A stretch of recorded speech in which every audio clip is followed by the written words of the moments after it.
Hello, Universus players. We're very excited today to come to you to talk about Organized Play 2025. We're going to talk all about the 2025 cycle.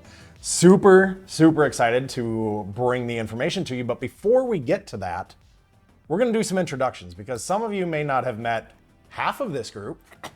So I guess we'll start with the person that really doesn't need any introductions. Levi, hi. Hey, You're on the Organized Play team now. Let's talk about you and what you're doing over on this side. Yeah, guys, if y'all have been in the Universal Sphere for any non-zero amount of time now, you've seen me behind, in front of the camera, behind the microphone in a myriad of ways. But nowadays, you're gonna be catching me working alongside this goober here on the Organized Play team as the Organized Play coordinator. Very exciting.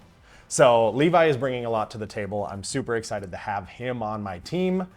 And I guess talking about the team, I am the Organized Play manager. So I am really trying to figure out, what the best program is to bring to all of you to get you more excited to play the game, to get you just hyped about everything that we're doing. And Levi's given me all the tips to make it even better. So It's no secret that our Organized Play could use a little bit of hype coming. And so I'm coming over here to bring that personal player perspective into the mix, tagging alongside the industry expertise that comes from Josh Massey. Gonna bring about some seriously awesome stuff cooking for you guys that we're pumped to talk about right now. All right, so we are gonna talk about two separate Organized Play paths. This is something that's a little bit new this year, but we're gonna start by talking about the community store level events. Levi's gonna give you a little bit of details on that. And then we're gonna jump into our competitive structure and what that's gonna look like for you moving forward. So Levi, tell us a little bit about the community store level stuff. Well, as you guys know from some of my recent adventures, I'm very passionate about the casual Universus player base and, most importantly, the LGS. So when it comes to playing Universus, it all starts somewhere, and that is the LGS. So we need some really good outlets for that type of play. We're gonna be talking to you guys about three different ones today, two of which you're very familiar with, one of which is kind of a new spin on something you're a little familiar with. But when it comes to local game store play, the first one that we gotta talk about is the pre-releases. Pre-releases, they're awesome, Josh. Yes. And they're not going anywhere. Yep. Yeah, I mean, it's the first opportunity that people get to play with new content for the game. And taking that away would just be silly. Absolutely ludicrous. We would be very bad at our jobs if we did that. The worst even. Pre-releases are absolutely awesome, totally exciting, and they're not going anywhere, and they're not changing too terribly much either in terms of just general structure. They might get a little bit more organized. Hey, I like that. But they're definitely not disappearing from any type of news cycle that we're going to be whipping up. Pre-releases are super exciting. They're a great way to get your hands on new cards early on, catch them in the first time, start making some sweet plays, and really and truly just getting every butt in every seat to come out and really enjoy an awesome event at their local game store. Pre-releases, especially when it comes to advertising power, are one of the best things for the LGS. They're not just OP events. They're not just casual events. They're not just Universus events. They're parties, man. They're festivals, dude. They're a great time to be a player of the game, and I don't think that we have any interest in hurting that. No, absolutely not. And you know what's really funny? Before we started doing this filming, I said, you know what, Levi? We're going to talk just a little bit about everything, give a high level view, and he's going into all the detail. I love it. He's so excited about it.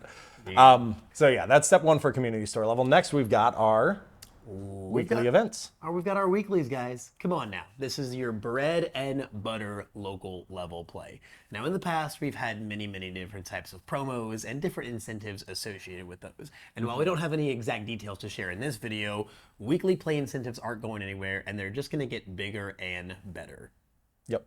And these events are going to still be in the store's hands, right? Of course. To do what's best for their community. We're not going to require that they're running a tournament every week or that they're running a specific type of event. This is for you and your store to make sure that it is the best feel for your community and the right opportunities for all of you. Yeah, you can have open play, you can do the sweatiest tournament known to man, whatever format your heart desires. You've got a bunch of old school retro heads, you've got a bunch of new age spotlight players, or you've just got a bunch of standard grinders ready for those hot regionals. Whatever the store wants to do, you're going to be able to keep doing it, and there's going to be awesome reasons to do it. Now, speaking of the stores doing what they want, we've got a third event type here when it comes to the store level. Yep. And it's a bit of a brainchild between Josh and I that we're really excited to talk about. And that's going to be the store scramble. So when it comes to our local qualifiers and local championships, there's been a lot going on between those two, between different amounts of points given and a lot of competitive worlds grinders coming out, casual players not sure where they stand. It's really just been a bit of a confusing situation. And so we really want to outline the difference between these types of events. And we wanted, at the end of the day, to give the stores something special they could do that didn't necessarily participate in the world's roadmap. So store scrambles are going to be a new type of LGS level event that does not involve world's points in any way, shape, or form. They're going to be much more open, they're going to be much more freeform, and they're going to be much more new player friendly. These are the types of events that you want to be able to invite your new players to and not have to worry about getting stomped by guys trying to make it to Worlds with $400 or $500 decks. We want you to be able to whip out your new Challenger Series and just have a really, really great day. And one of the best parts about that day is going to be the prizing. No winner takes all in this house. It's going to be all over the place. And at the end of the day, we're going to have a system that makes sure everyone walks away with something and everyone walks away happy. Yes, that's the goal because, he's talking about players that are a little more laid back, a little more casual versus the competitive players, right? That's like me against Levi. I don't want to do that. I'm going to get crushed every single time. So this is a cool opportunity to give those maybe newer players to the store or those that haven't really gotten into a competitive scene yet, an opportunity to play against like-minded people. Yeah.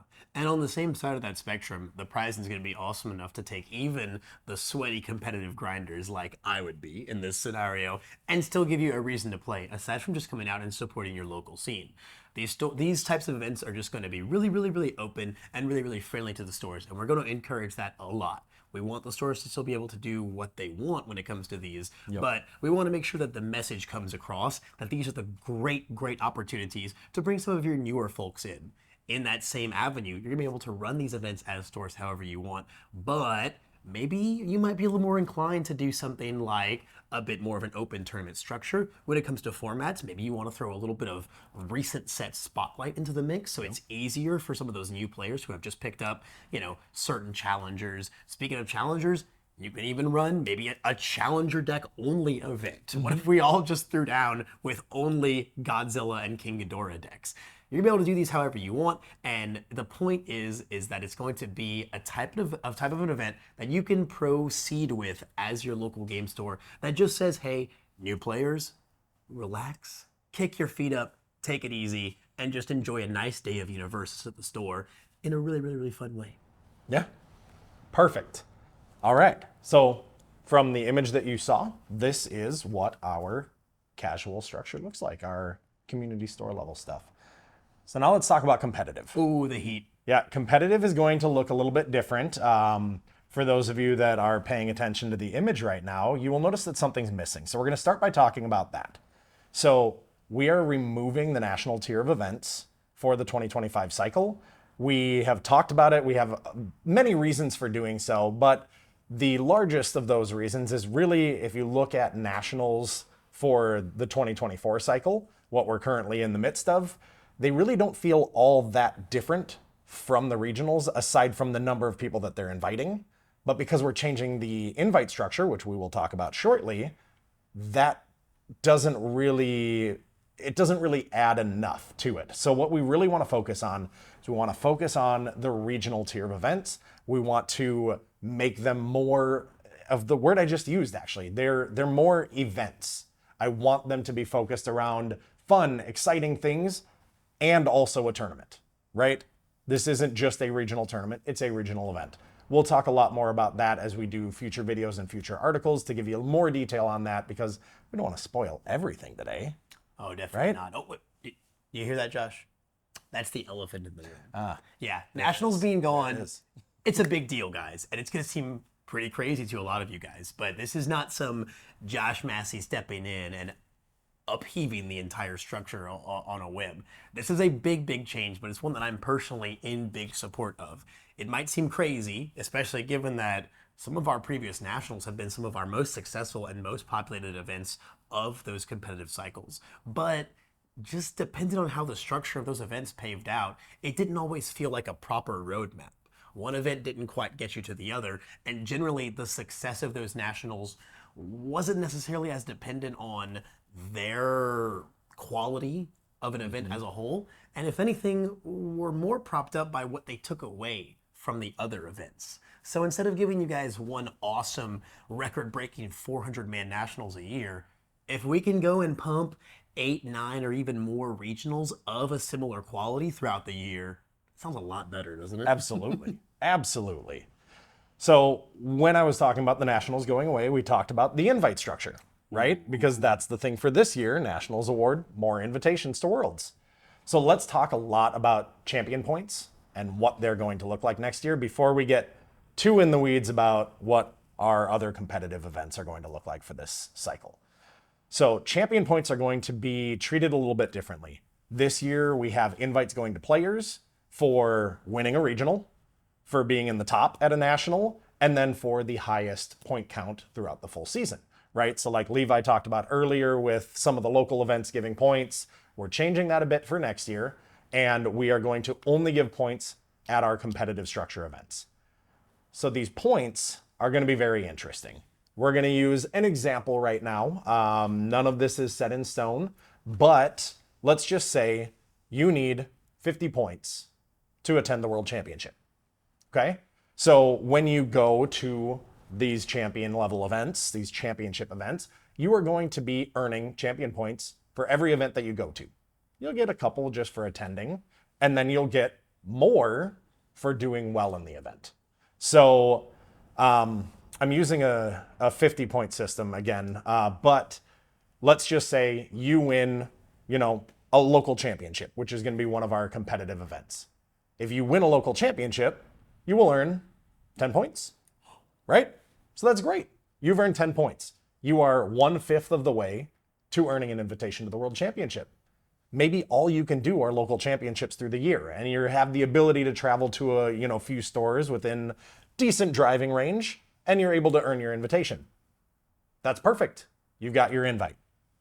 But for those of you that are thinking right now, well, Worlds was only 32 players the past couple of years and 64 this year. How are you going to do that? There's going to be way more 50-pointers than There's that, going to be Josh. way more 50-pointers than Are that. you telling me that more than 32 or 64 people might be making their way to Worlds? Quite a few, actually, yes. So we are still going to have Worlds be invite only because you have to have these points, but we are blowing the walls out. Like, we are going to open up Worlds to be a much larger event, which we'll talk a little bit more about later. I don't want to spoil everything yet. So going back to the tournament points, you need those 50 points to get to Worlds. So let's say you're going to a bigger event now. You were attending a regional. You do well enough in a regional. Let's say you hit top 8. You're getting 50 points for being top 8. Being the champion of the event, you're going to get 200 points. Whoa. 200 is bigger than 50. Yeah, why do I need more than 50 if 50 qualifies me for Worlds? 50 qualifies you for Worlds. We're going to have 2 different invites. Kind of 3, but basically 2. So we are going to include in this invite structure a day 2 invitation. So Worlds is going to be a 3-day event with anybody who earns those 50 points playing in day 1. But anybody with 200 or more points automatically bypassing day 1 play and making it to day 2. Whoa. So this gives those players that are really grinding hard or winning some of our bigger events, our regionals, an extra benefit for doing that. So they're going to be able to not get sweaty in day 1 because that's going to happen at Worlds, right? So they will be able to avoid that day entirely, start playing on day 2. So that will open them up to play inside events, relax, spend time with friends, really make sure that they've got their deck down pat and they know exactly how they're going to play when they start on day 2. Yeah, they're going to have a lot of time to maybe get down to some really, really fun, cool things that we have going on at these Worlds events. Exactly. But without getting too ahead of ourselves, current players are going to kind of start to realize that this new system is really like a lot of the best of all the worlds from our previous systems.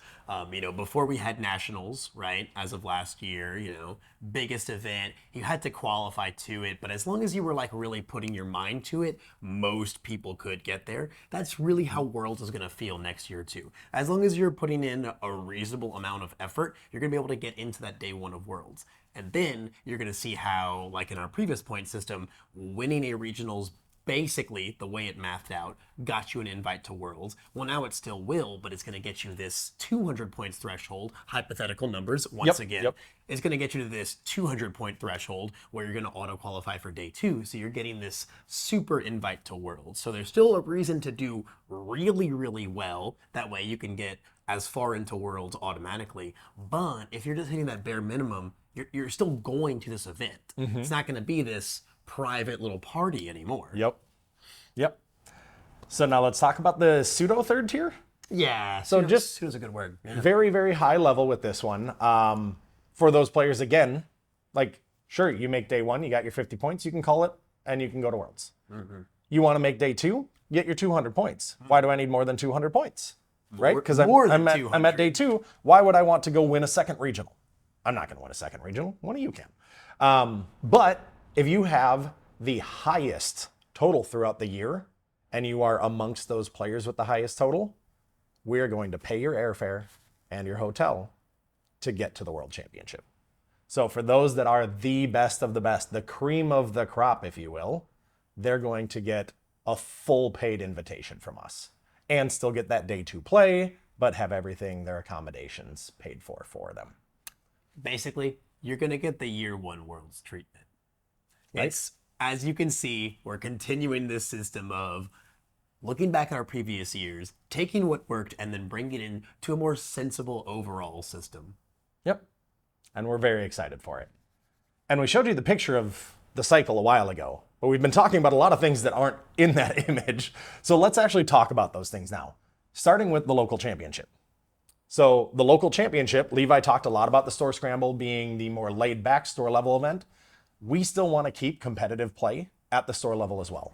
For those stores that want to be running those big events, we want them to have that opportunity, and we want you as the players to not have to travel necessarily too far to get to a competitive level event. So we will be hosting the local championship, which is already happening this year. We're just making some changes, and that's to the point values, what they're going to be giving out. There will still be promos, there will still be cool things for attending, for going to the event, and for doing well so that you can earn some cool stuff on site, but you'll be leaving those events with those champion points, moving you closer and closer to that World Championship invite. Yeah, the real big thing about the local championships this year is A, are they not going anywhere for sure? And B, there's just a much clearer distinction now. The difference between local qualifier and local championships, I can't tell you how many game stores I walked in that really didn't fully understand what was going on and was just kind of leaving the players to their points-filled whims. But now we've got this beautiful separation between our more casual, open, new player-friendly store scrambles, and now we've still got those local championships maintaining their place and just now having a points breakdown that's going to be more representative of how open Worlds is going to be next year. Yep. Cool. So, regional championships. We talked about this before. Regionals are going to be events, hosting tournaments.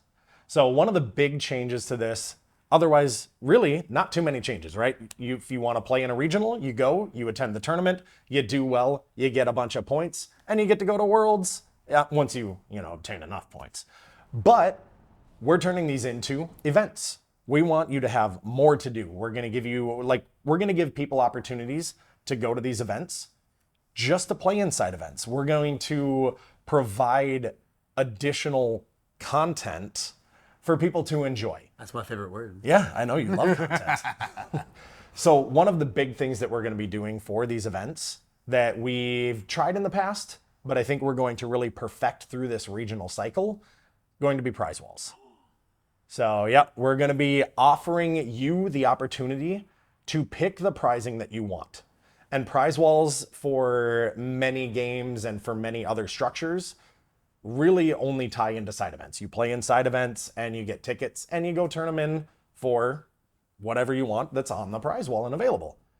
We aren't going to lock it down to just those players though. We're still going to be giving cool promos. We're still going to be giving cool things to those that are playing in the regional and doing well in the regional. But we also want you to be able to choose some of your prizes as well. So we are going to give you the opportunity as you're playing through the day to earn prize wall tickets as well. So when you have a break, you got a game that finished up a little bit early, you can go hit up the prize wall, grab some cool promos, grab some cool items, and kind of decide the prizing that you want. Yeah. And if you think you're not going to want any of this prizing, I'm sorry, guys, but you're dead wrong. These prize balls are going to be seriously super awesome. And I know, just as well as you know, that some of our attempts at a system like this in the past weren't the most successful. We're going to do better. We've learned a lot. We've got a lot of new knowledge and new insight on this team now. And we're really going to make sure that these guys have some alluring stuff on them. Yep. So now let's talk about the big show. The big one. The World Championship. That's the big one. Okay. The World Championship, as we talked about, we are blowing the doors off of this thing. We are opening it up. It's going to be accessible to way more players than ever before. I mean, we will have more players at this 2025 Cycle World Championship than we've had at every World Championship combined for the past few years. Like, it's going to be great. It's going to be great. So let's talk a little bit about each day, but again, not go into too much detail because we'll want to give you more information as we get a little bit closer to keep you excited about it. Of course. So day one, as we said, all those day one players, they're going to be playing games. They're going to be trying to get their invitation to day two. So the plan for day one is to have an X-2 record. So let's just, as an example, say that we're running a 9-round day. Okay? Every player, once they receive that 7th win, will be dropped from the event and immediately pushed to the next day. So for those players that are doing really, really well on day one, you don't have to play all 9 games if you don't want to. You can take a little bit more time to rest, a little bit more time to relax, and be ready for day two. So that means that those players that, have a loss under their belt, still worth playing until you get to that 3rd loss, which you're still at Worlds. You're still going to have a lot of cool stuff to do on future days that we'll talk about in just a minute. But that's what day one is going to look like. Side events throughout the day for those day two players that want to just hang out, earn some prize wall tickets, and, just have a good time with their friends that also made day two. Moving to day two is going to be the day for all of these day two players who earned that day two invitation to jump in and start playing the game with those players that made it over from day one. Again, for those players that aren't in the main event and aren't playing Swiss on day two, there's going to be a lot of side events. There's still going to be the prize wall. So you're not just out of things to do. We want you to still hang out. We want you to engage. We want you to be a part of the community and enjoy watching those competitive games in between your side events. It's going to be an action-packed weekend, and there's going to be a lot to do. And once again, we've got the best of both worlds going on. Yep. Previously, in past worlds, we've had other things like that in at least a non-zero amount. But at the end of the day, because the world's invites were so limited and already set in stone, these incentives had to be monstrous enough to get you to come to Worlds just for them. Now, the primary allure of Worlds is still going to be the main event itself, but everyone who's really trying their butts off is going to be able to get into it. And then if you don't make it past into that day two, you've still got a ton of cool things to do. So it's not going to feel nearly as restrictive as it was before. Yep. All right, moving on to day three. Day three is one I'm actually super excited for. Day three? Yes. 3 of them. 3 days. 3 big ones? Yes. Oh, mamma mia. So day 3 will be championship day, right? You played super well. Some of those on day 1 got to day 2. Everybody that plays well on day 2 is going to make it into day 3 for our top cut for our championship rounds. But what does that have for everybody else to do? I mean, top cut, we know that that's single elimination. That's going to be happening, but there are going to be a lot of people in this building twiddling their thumbs. Yeah, I mean, right? We don't want that. A third day of side events? Right, yeah. I don't know. You might not need that. I think I'm getting tired. You might have all the side wall or prize wall items from side events already. Yeah, how many playmats can I really need? I mean, you should see my stack of playmats. Oh, God, don't answer that. Just continue. So for those competitive players that really want to keep playing the game competitively, on day 3, we are going to open up our first invitation to the next cycle's World Championship. So that means we will be hosting essentially a regional level event. It's not going to be a regional. It's not going to give out champion points, but it is going to provide the top players in this regional size tournament an invitation to the next year's World Championship. So this will be their first opportunity to go to the next year's championship on day one. Specifically for day one, we want to point that out because if you want to make day two, you're still going to want to play the next year and earn your points. But we don't want to just provide that to the players that are playing in this extra event, this specialty event. We're going to also give that to anybody who's playing in these top cut games. So anybody who makes day three for the World Championship itself will also be receiving a day one invite for the following year.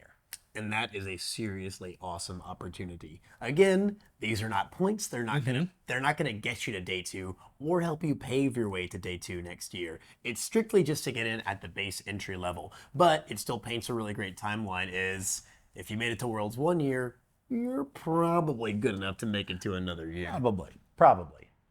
But yeah, that's really all that we had to talk about today. I'm super excited for the overall structure. As we said before, we are going to be going into more detail. We're going to be giving you more articles, more videos like this. Hopefully we can get together more often and make more videos like this. But yeah, we're super excited for it. We can't wait to bring it to you. We hope that you're excited for it. And we will catch you all in the next one. Adios, universes. Bye.